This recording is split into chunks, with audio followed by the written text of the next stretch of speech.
कोई बच्चा पैदा हुआ, क्या उसे एड्स हो सकता है? हाँ, बच्चे को प्लेसेंटा के थ्रू, मदर मिल्क के थ्रू एड्स हो जाता है। मतलब जब बच्चा मदर के यूट्रस में था, जब उसे एड्स का वायरस, HIV वायरस मिल सकता है। दूसरा, बच्चे को जो एड्स है वो मदर मिल्क के थ्रू भी मिल सकता है। तो यहाँ पे ऐसे क्यों लिखा है? It is not a congenital disease. Congenital का मतलब बाय बर्थ ही होता है, लेकिन यहाँ पे हम बताना चाह रहे हैं एड्स कोई ऐसी बीमारी नहीं है जो बाय बर्थ जाइगोट से मिल जाए, मतलब पेरेंट से बच्चे को मिल जाए थ्रू जीन्स। एड्स ऐसी बीमारी नहीं है। Is it okay? Set a next viral disease that is HIV AIDS. सबसे पहले एड्स को समझेंगे। AIDS is acquired immunodeficiency syndrome.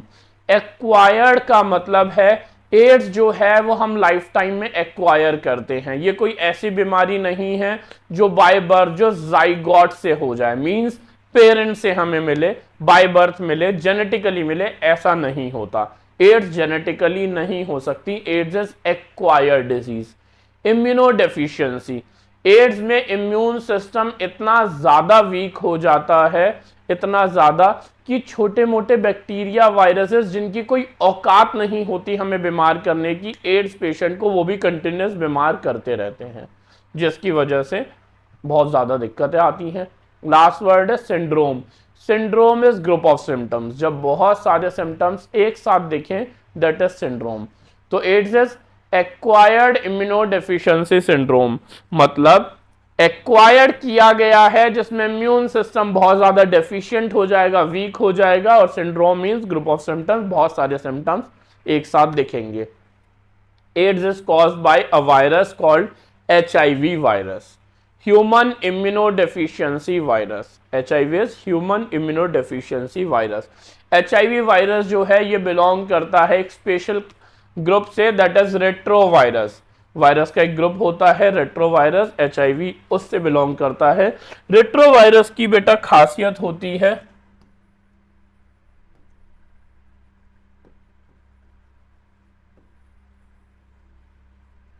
Retrovirus की बेटा खासियत होती है इसके पास होता है RNA और एंजाइम होता है रिवर्स ट्रांसक्रिप्टेज। रेट्रो का मतलब उल्टा, रेट्रो का मतलब क्या है? रेट्रो मींस रिवर्स, उल्टा। तो रेट्रोवायरसेस के पास एक एंजाइम होता है रिवर्स ट्रांसक्रिप्टेज, जिसकी हेल्प से ये अपने RNA को ह्यूमन बॉडी के अंदर DNA में कन्वर्ट कर सकते हैं। दोबारा बोल रहा हूं, रेट्रोवायरसेस के पास एंजाइम होता है रिवर्स ट्रांसक्रिप्टेज, जिसकी वजह से ये अपने RNA को ह्यूमन बॉडी के अंदर DNA में कन्वर्ट कर सकते हैं और फिर ये हमें अटैक करते हैं। Is it okay? तो HIV belong to a group of retroviruses having a special enzyme reverse transcriptase. हमारे पास भी होता है, वैसे हमारे पास नहीं होता, हमारे पास ट्रांसक्रिप्टेज होता है, रिवर्स ट्रांसक्रिप्टेज, जिससे ट्रांसक्रिप्शन के प्रोसेस को रिवर्स किया जा सकता है।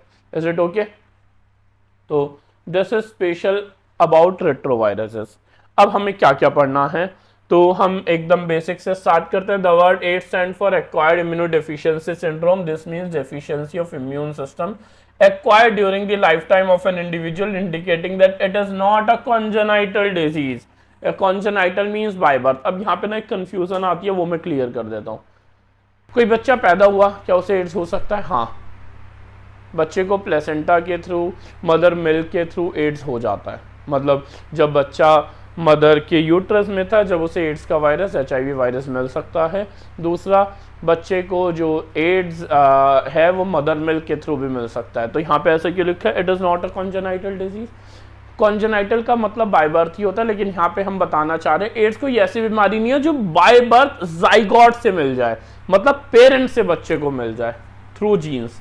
एड्स ऐसी बीमारी नहीं है। Is it okay? Syndrome means a group of symptoms. AIDS was reported in 1981 in California, USA. तो एड्स सबसे पहले 1981 में डिटेक्ट हुआ था और उसके बाद पिछले 25-35 सालों में बहुत तेजी से फैला है। ये पिछले 40 सालों में बहुत ज़्यादा तेजी से फैला है all over the world. And in the last 25 years or so, it has spread all over the world, killing more than 25 million persons. तो 25 मिलियन पर्सन से ज़्यादा की, बहुत पुराना डाटा, अब तो बहुत बढ़ चुका है। अब एड्स एक लाइलाज बीमारी है, इसका कोई ट्रीटमेंट नहीं है। एड्स, हाँ दवाइयाँ हैं एंटी रेट्रोवायरल ड्रग्स जिससे थोड़ी मौत को टाला जा सकता है थोड़े टाइम के लिए, ट्रीटमेंट नहीं है, क्योर नहीं है। तो इसके लिए लाइन आती है prevention is better than cure. एक पॉडकास्ट की तरह बस सुनते रहो, समझ आएगा बढ़िया, और फिर एनसीईआरटी पढ़ना, एनसीईआरटी में साथ साथ पढ़ाई रहा हूँ। इसके लिए लाइन आती है prevention is better than cure. Prevention is better than cure का मतलब है एड्स भैया एक्वायर्ड डिजीज है। अब एक्वायर्ड है तो जाहिर सी बात है अगर हमने ऐसे बचाव किए कि ये मिले ही ना, हो ना, तो बस ठीक है बचे रहेंगे, कोई दिक्कत वाली बात है नहीं, क्योंकि एक बार हो जाए फिर तो मृत्यु अटल है, होगी ही होगी। Is it okay? आगे बढ़ते हैं हम। AIDS is caused by human immunodeficiency virus, a member of a group of virus called retrovirus which have an envelope enclosing the RNA genome। यहाँ पे एक्स्ट्रा पॉइंट लिखेंगे हम सब कि HIV जो वायरस है इसके पास RNA होता है और रिवर्स ट्रांसक्रिप्टेज एंजाइम होता है। RNA जो होता है वो सिंगल स्ट्रैंडेड होता है और कितने मॉलिक्यूल होते हैं? 2 मॉलिक्यूल होते हैं। यस और नो? RNA जो होता है वो सिंगल स्ट्रैंडेड होता है और कितने मॉलिक्यूल होता है RNA के? 2 मॉलिक्यूल। Is it okay? आगे बढ़ते हैं। तो transmission of HIV infection generally occurs by sexual contact with infected person, क्योंकि एड्स जो है वो जनरली बॉडी फ्लूइड्स के थ्रू फैलता है, तो सीमेन, वेजाइनल डिस्चार्ज, इन सब के थ्रू एड्स फैल सकता है। तो अगर इन्फेक्टेड पर्सन से सेक्सुअल कांटेक्ट बनाया जाए तो एड्स हो सकता है। ओके, अब पॉइंट ये क्वेश्चन आता है बच्चों के दिमाग में कि सर मेल से फीमेल को एड्स हो जाएगा, क्योंकि मेल बॉडी में से तो सीमेन रिलीज हो रहा है, फीमेल बॉडी में जा रहा है, तो फीमेल बॉडी को एड्स हो जाएगा। लेकिन फीमेल बॉडी, अगर फीमेल को एड्स है तो फीमेल से मेल को कैसे होगा? फीमेल से तो कुछ मेल बॉडी में जा ही नहीं रहा, कोई फ्लूइड जाता ही नहीं है। आंसर है बेटा जब मेल और अगर फीमेल को एड्स है और सेक्सुअल कांटेक्ट हुआ है तो कई बार फोरस्किन रप्चर भी हो जाती है, वरना जो ग्लैंड्स पेनिस की स्किन है वो बहुत डेलिकेट होती है, वहाँ पे माइनर से कट से भी थोड़ा बहुत HIV वायरस ट्रांसमिट हो जाता है मेल बॉडी में। Is it okay? हाँ, ये बात सही है कि मेल को एड्स है तो फीमेल में ट्रांसमिट होने के बहुत ज़्यादा चांसेस है एज कम्पेयर टू फीमेल को एड्स है तो मेल में ट्रांसमिट होने के। Is it okay? प्रिवेंट कर सकते हैं by using condoms, best method. By transfusion of contaminated blood and blood product, अगर हमने किसी एड्स वाले पेशेंट का ब्लड हेल्दी पर्सन को डोनेट कर दिया बिना चेकअप किए तो भी एड्स फैल जाएगा। By sharing infected needle as in the case of intravenous drug abusers, जो इंट्रावेनस ड्रग अब्यूजर्स होते हैं जो ड्रग्स से इंजेक्शंस लेते हैं और इंजेक्शन से ड्रग्स लेते हैं, तो उनमें भी बहुत ज़्यादा हाई चांसेस हैं HIV होने के, क्योंकि यार जब बंदा 20 की उम्र में 18 की उम्र में ड्रग्स लेगा तो जाहिर सी बात है 4 दोस्त मिलके सेम इंजेक्शन से ड्रग लेंगे। भाई जब इतनी कम उम्र में इतनी बड़ी ड्रग्स लेने की बेवकूफ़ी कर सकते हैं तो जाहिर सी बात है इतना दिमाग तो चला नहीं रहे होंगे कि सब अलग अलग इंजेक्शन से लें, तो सब सेम इंजेक्शन से ड्रग्स ले रहे हैं। अब किसी एक को भी गलती से HIV है तो वो चारों को हो गया, 5 को हो गया जिसने उस इंजेक्शन को यूज़ किया। Okay, from infected mother to her child through placenta, placenta के थ्रू भी मदर से बच्चे को हो सकता है। So people who are at high risk of getting this infection includes individual who have multiple sexual partners, drug addicts who take drug intravenously, individual who require repeated blood transfusion, and children born to an HIV infected mother. Do you know when do people need repeated blood transfusion? ये question है, लोगों को multiple blood transfusion की ज़रूरत क्यों होती है? इसके बहुत सारे रीज़न हो सकते हैं। ठीक है, ये हम बॉडी फ्लूइड्स में ऑलरेडी डिस्कस कर चुके हैं, तो वहाँ से आंसर ढूंढिएगा, मुझे बताइएगा, नहीं पता चले तो मुझसे डाउट पूछिएगा, मैं बताऊंगा आपको। ओके, अब हम पढ़ते हैं HIV की साइकिल, सबसे इंपॉर्टेंट साइकिल है ये।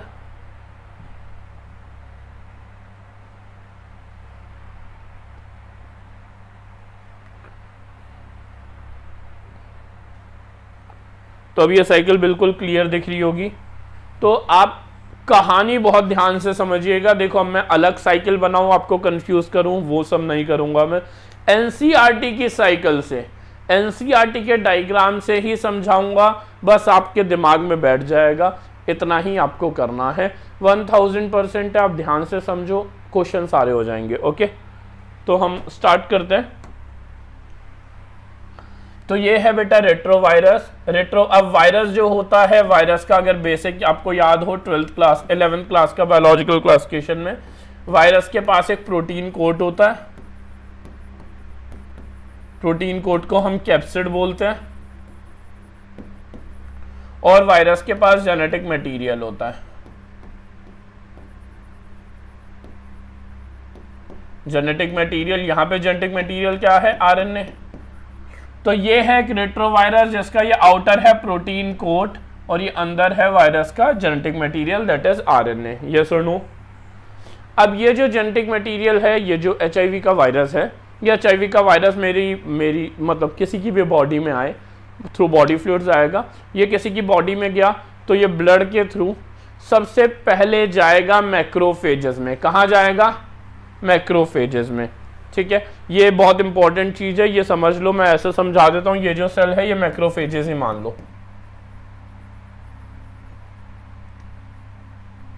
ठीक है, तो सबसे पहले जाएगा मैक्रोफेजेस में। अब मैक्रोफेजेस का जो सेल है, एचआईवी का जो वायरस है वो मैक्रोफेजेस सेल पे अटैच होगा with the help of receptors होते हैं CD4, बहुत सारे रिसेप्टर होते हैं, याद रखने की जरूरत नहीं है। तो एचआईवी का जो वायरस है वो मैक्रोफेजेस पे अटैच होगा with the help of receptor. जैसे ही अटैच होगा, फिर एचआईवी का वायरस, अब हम मॉलिक्यूलर बेसिस में ऑलरेडी पढ़ चुके हैं कि प्रोटीन कोड तो कभी अंदर जाता ही नहीं, अंदर क्या जाता है? Genetic material.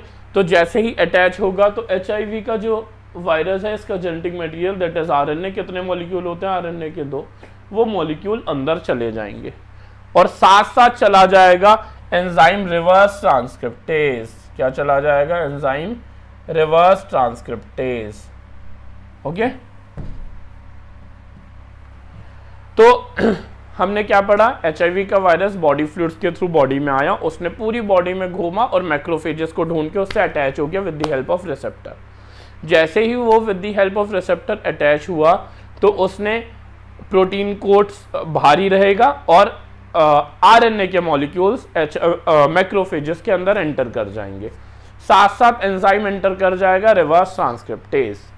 अब जैसे ही आरएनए अंदर आया और आ गया साथ साथ एंजाइम रिवर्स ट्रांसक्रिप्टेज, तो रिवर्स ट्रांसक्रिप्टेज की हेल्प से आरएनए जो है वो कन्वर्ट हो जाएगा डीएनए में। यस और नो? क्योंकि reverse transcriptase is basically reverse transcription के प्रोसेस को रिवर्स करना। तो आरएनए जो है वो डीएनए में कन्वर्ट हो गया। अब ये बन गया आपका डीएनए, और ये जो डीएनए ये एचआईवी का डीएनए है। अब ये एचआईवी का डीएनए जो है वो हमारे न्यूक्लियस में जाएगा और हमारे डीएनए से इनकॉर्पोरेट कर जाएगा। ये हमारा डीएनए था, यहीं पे आके ये कहीं यहाँ पे जुड़ जाएगा। वायरस इसकी तो खासियत होती है, वो हमारी सेल की डिवीजन मशीनरी को यूज करके रेप्लिकेट करते हैं, वो हमारे सेल्स का यूज करते हैं रेप्लिकेट करने के लिए। ठीक है, तो ये आया और इसने हमारे सेल से रेप्लिकेट करना स्टार्ट किया। अब ये जो आया था आरएनए, वो रिवर्स ट्रांसक्रिप्टेज की हेल्प से डीएनए में कन्वर्ट हुआ और वो डीएनए जो है वो हमारे सेल के डीएनए से जाके जुड़ गया। अब जब हमारा डीएनए ट्रांसक्रिप्शन करेगा, ट्रांसक्रिप्शन मतलब इस डीएनए का ट्रांसक्रिप्शन होगा तो इससे आरएनए बनेगा। यस और नो? भाई हमारा डीएनए का ट्रांसक्रिप्शन होता है ना, रेप्लिकेशन, ट्रांसक्रिप्शन, ट्रांसलेशन। अब इस ट्रांसक्रिप्शन, जब इस डीएनए का ट्रांसक्रिप्शन होगा तो वायरस वाला डीएनए जो है उसका भी ट्रांसक्रिप्शन हो जाएगा। यस और नो? वायरस वाले डीएनए का ट्रांसक्रिप्शन होगा तो वायरल आरएनए बन जाएगा। जो आरएनए आया था वही आरएनए और बन गया। जैसे ये आरएनए बना, अब इस आरएनए को इसके चारों तरफ प्रोटीन कोटिंग लग जाएगी। प्रोटीन कोटिंग लगाने का काम होता है गोल्गी और आरईआर का।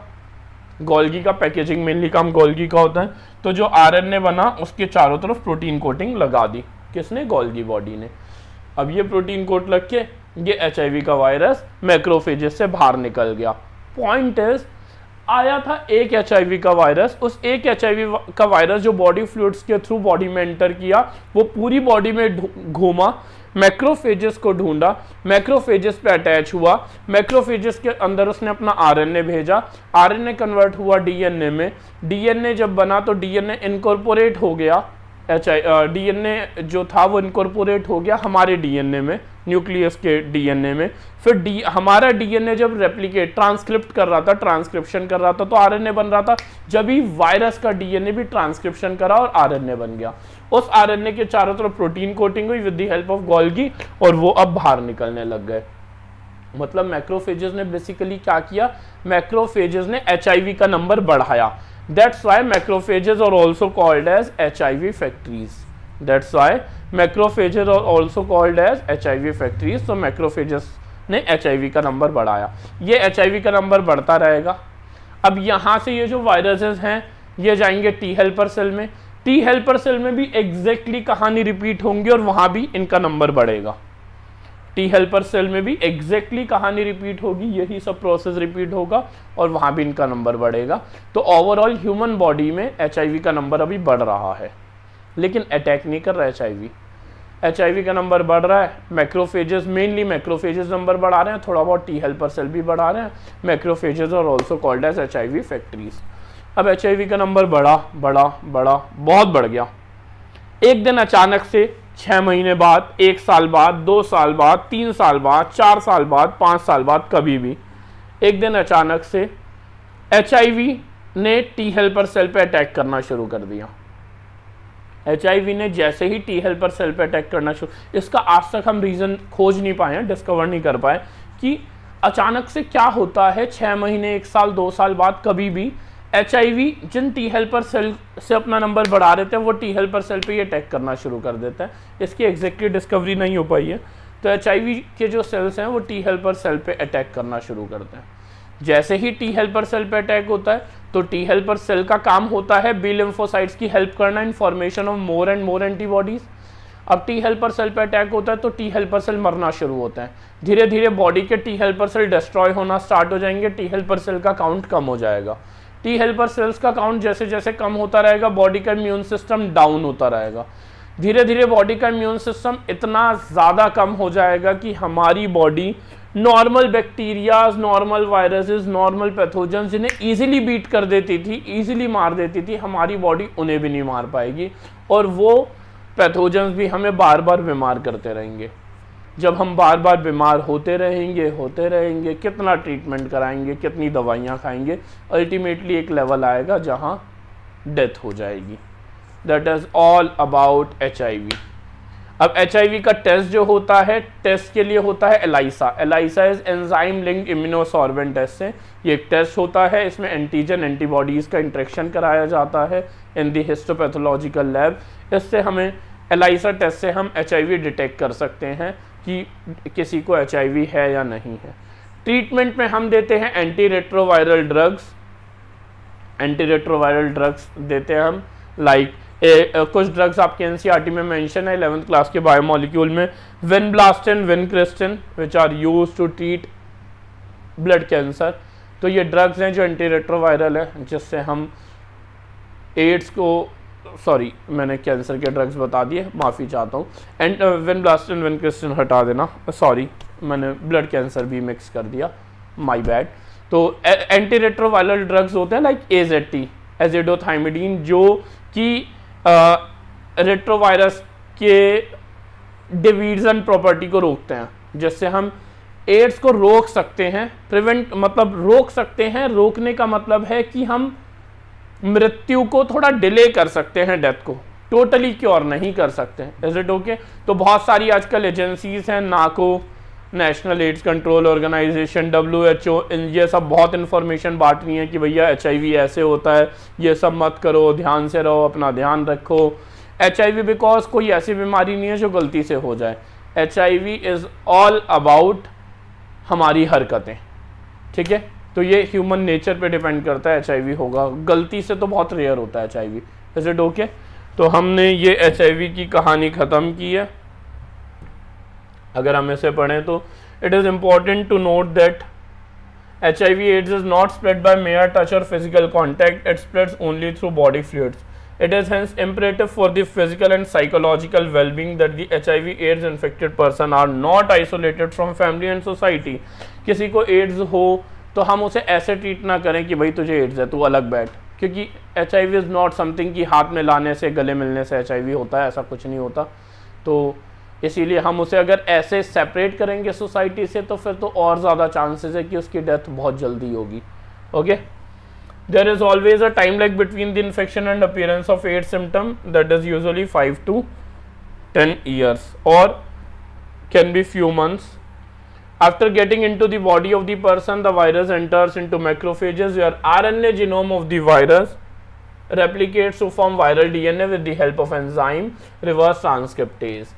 This viral DNA gets incorporated into host cell DNA and direct the infected cell to produce virus particle. इस रीज़न की वजह से ही हम मैक्रोफेजेस को HIV फैक्ट्रीज बोलते हैं। Is it okay? The macrophages continue to produce virus and in this act like HIV factories. Simultaneously HIV enter into helper T lymphocytes. तो साथ साथ ये helper T lymphocytes में जाते हैं और वहाँ पे भी डिवाइड करते रहते हैं and produce progeny viruses. The progeny virus is released in the blood, attack other helper T lymphocytes और this is repeated leading to progressive decrease in the number of helper T lymphocytes, जिसकी वजह से बीमारियां start हो जाती हैं, bouts of fever, diarrhea, weight loss. Due to decrease in the number of helper T lymphocytes, the person starts suffering from infections जो generally ठीक हो जाते हैं। ठीक है, लाइक माइकोबैक्टीरियम वायरस संजाई जो जनरली हमें बीमार नहीं करते, वो भी फिर बीमार करने लगते हैं। टेस्टेस, एलाइसा, ये मैंने बता दिया, सब मैंने बता दिया, बस आपको रीड करना है। इसके अलावा prevention, as AIDS has no cure, prevention is the best option. कई एंटी रेट्रोवायरल के बारे में ये लिखा, treatment of AIDS is only partially effective, they can only prolong the life of the patient but death is inevitable. ठीक है, नाको, NGO ये सब है, तो ये मैंने ऑलरेडी एक्सप्लेन कर दिया है। इट्स ऑल अबाउट एड्स, आपको एक बार बस अच्छे से रीड करना है। ओके, नेक्स्ट लेक्चर में मैं एक्सप्लेन करूंगा प्रोटोजोन डिजीज। प्रोटोजोन डिजीज में दो आएंगी, अमीबिक डाइसेंट्री और मलेरिया, दोनों को मैं नेक्स्ट लेक्चर में एक्सप्लेन करूंगा। उसके नेक्स्ट लेक्चर में हम बाकी की डिजीजेस खत्म करेंगे, फिर एक लेक्चर में मैं कैंसर एक्सप्लेन करूंगा। तो अभी 3 लेक्चर तो ऐसे होंगे जिनमें मैं डिजीजेस ओवर करूंगा, फिर हम इम्यून सिस्टम स्टार्ट करेंगे, उसकी डिटेल पढ़ेंगे। ओके, नेक्स्ट लेक्चर में मिलते हैं again. Bye bye, take care, God bless you.